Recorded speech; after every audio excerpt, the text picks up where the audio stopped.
Hello बच्चों, कैसे हैं आप? उम्मीद है बहुत अच्छे होंगे। आज हम क्लास 8 के सबक नंबर 4 सब्र के फल के अल्फाज मायने करेंगे। नंबर पहला है लदे पड़े हैं, मतलब कि भरे पड़े हैं। कदरा कदराना मतलब आधा पक्का या पकने के करीब जो होता है फल, उसे कहते हैं। कुतरे लंबी या बड़ी कच्ची इमली। कतारे मतलब होता है लंबी या बड़ी कच्ची इमली। कॉल होता है किसी की कही हुई बात। कोयल कोका वैली गुले नीलोफर कमल। कमल के फूल को बोलते हैं इसको हम। फिर सवाल नंबर 2, नीचे लिखे हुए अल्फाज को बुलंद आवाज़ से आपको सिर्फ पढ़ना है इसे। कतारे, खुशबू, कूका, बेली। फिर तीसरा है आपका गौर करना है इसको सिर्फ समझना, पढ़ना है इसको। इस नज़म की खूबी यह है कि इसमें बच्चों की एक ख्वाहिश को बहुत आसान ज़बान में पेश किया गया है। बाग में फल देखकर उसके खाने की ख्वाहिश होना फितरी बात है, यानी कि कोई चीज़ देखता है तो उसका खाने का दिल ललचाता है। लेकिन बाग अगर किसी और का है तो हमें इस बाग के फल तोड़ने का कोई हक नहीं होता। उसके लिए हमें किसी की क्या लेनी चाहिए? इजाज़त लेनी चाहिए। अब देखिए, सोचिए और बताइए। पहला सवाल, नज़म में किन फलों का जिक्र किया गया है?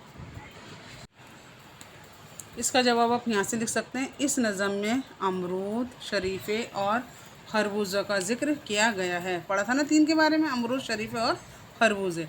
अब सवाल नंबर 2, छोटे तालाब के अंदर क्या देखा था? छोटे तालाब के अंदर कोका, बेली और सिंगाड़े थे। इस शेर का मतलब बताइए। सवाल नंबर 3 में कौल मगर सच्चा है, ये भी सब्र का फल मीठा होता है। कौल मतलब पता है ना, बात, कही हुई बात, यानी कि बात सच है कि सब्र का फल क्या होता है? मीठा होता है। तो इसका मतलब बताना। इस शेर में शायर मुज़फ़्फ़र हनफी कहता है कि ये बात एकदम सच्ची है कि हमें सब्र से काम लेना चाहिए, क्योंकि सब्र का फल हमेशा क्या होता है? मीठा होता है। नीचे दिए गए अल्फाजों को जुमलों में इस्तेमाल करना है। अल्फाज है खुशबू, मुझे गुलाब की खुशबू बहुत पसंद है। या कुछ और भी लिख सकते हैं आप। आज मम्मी ने खाना इतना अच्छा बनाया कि मुझे उसकी खुशबू आ रही थी। कुछ भी बना सकते हैं आप। सच्चा, हर छोटा बच्चा मन का सच्चा होता है। तीसरा है सब्र, हमें हर मुश्किल काम को हल करने में सब्र करना चाहिए, क्योंकि सब्र का फल मीठा होता है। मौका, पुलिस ने चोरों को मौके पर ही पकड़ लिया। ऐसे 5 जुमले लिखे जिनमें से किसी इसम का इस्तेमाल किया गया हो। जैसे दिल्ली हिंदुस्तान की राजधानी है। इसमें आपको पता है ना क्या होती है? नाउन को बोलते हैं। नाउन संज्ञा, किसी व्यक्ति, वस्तु या स्थान के नाम को संज्ञा कहते हैं, या किसी जगह। ठीक है, इसकी तारीख मैंने नीचे लिखी है, अब वो अभी मैं आपको दिखाती हूँ। दूसरा है जोया हमेशा सच बोलती है। तीसरा किताब, किताब क्या है? ये भी एक क्या है? इसम है, किसी चीज़ का नाम ना। किताब, मुझे किताब पढ़ना अच्छा लगता है। ताजमहल, ताजमहल में मुमताज़ बेगम की कब्र है।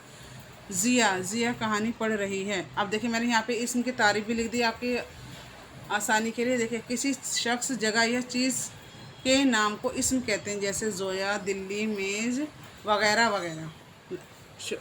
शुक्रिया। अभी देखिए 7वां क्वेश्चन भी रहता है। नीचे दिए हुए मिसरों को तरतीब से लिखना है। ठीक है, पहले कौन सा है, फिर कौन सा है, फिर कौन सा। अब देखिए, इसमें पहले बताना।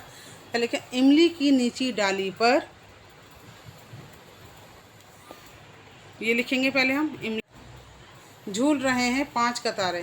पहले कौन सा आ जाएगा? इमली की नीची डाली पर, उसके बाद आएगा झूल रहे हैं 5 कतारे। फिर है खरबूजों की मीठी खुशबू चीख रही है आरे आरे। ठीक है, पहला हो गया इमली, दूसरा हो गया झूल रहे हैं, तीसरा हो गया खरबूजे, चौथा हो गया। यहाँ देखिए, मैंने यहाँ नंबर लिख दिए आपको। पहले कौन सा आएगा? इमली की नीची डाली पर, झूल रहे हैं 5 कतारे, खरबूजों की मीठी खुशबू चीख रही है आरे आरे। ठीक है, आप इसको लाइन वाइज लिख लेंगे आप। ठीक है, आपको ये सबक समझ आया हो, उम्मीद आपको समझ आया होगा। तो इसको शेयर और लाइक करना ना भूलें। शुक्रिया।